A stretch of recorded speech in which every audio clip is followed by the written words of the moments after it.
கர்நாடகாவில் செய்தியாளர்களை சந்தித்த காங்கிரஸ் தலைவர் மல்லிகார்ஜுனா கார்கே அப்போது பேசிய ஒரு விஷயம் பரபரப்பை கிளப்பியுள்ளது.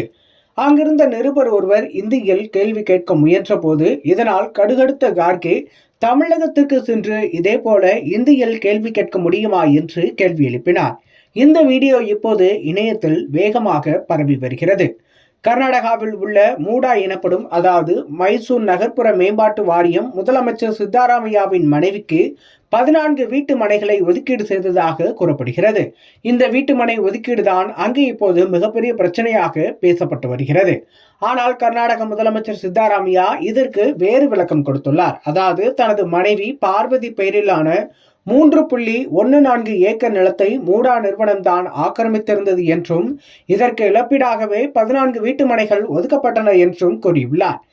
இந்த விளக்கத்தை ஏற்க மறுக்கும் மக்கள் அங்குள்ள எதிர்க்கட்சிகள் சித்தராமையா தனது முதலமைச்சர் பதவியை ராஜினாமா செய்ய வேண்டும் என வலியுறுத்தி வருகிறார்கள். இந்த விவகாரம் கர்நாடக அரசியலில் மிக பரபரப்பை ஏற்படுத்தியுள்ளது. இதற்கிடையே காங்கிரஸ் தலைவர் மல்லிகார்ஜுனா கார்கே நேற்றைய தினம் பெங்களூரில் செய்தியாளர்களை சந்தித்தார். அப்போது இது குறித்து அவரிடம் கேட்கப்பட்ட போது இதன் பின்னணியில் உள்ள காரணங்கள் குறித்து தனக்கு தெரியாது என்று பதிலளித்தார்.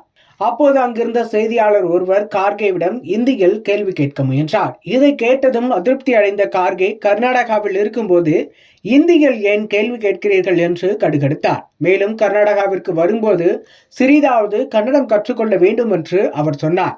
தொடர்ந்து பேசிய கார்கே, உங்களால் தமிழ்நாட்டிற்கு சென்று அங்குள்ள தலைவர்களிடம் இந்தியில் கேள்வி கேட்க முடியுமா? கர்நாடகாவுக்கு வரும்போது கொஞ்சமாவது கன்னட மொழியை நீங்கள் கற்றுக்கொள்ள வேண்டும் என சொல்லிவிட்டு அங்கிருந்து நகர்ந்தார். அவரது இந்த பதில் தற்போது சமூக வலைத்தளங்களில் வேகமாக பரவி வருகிறது.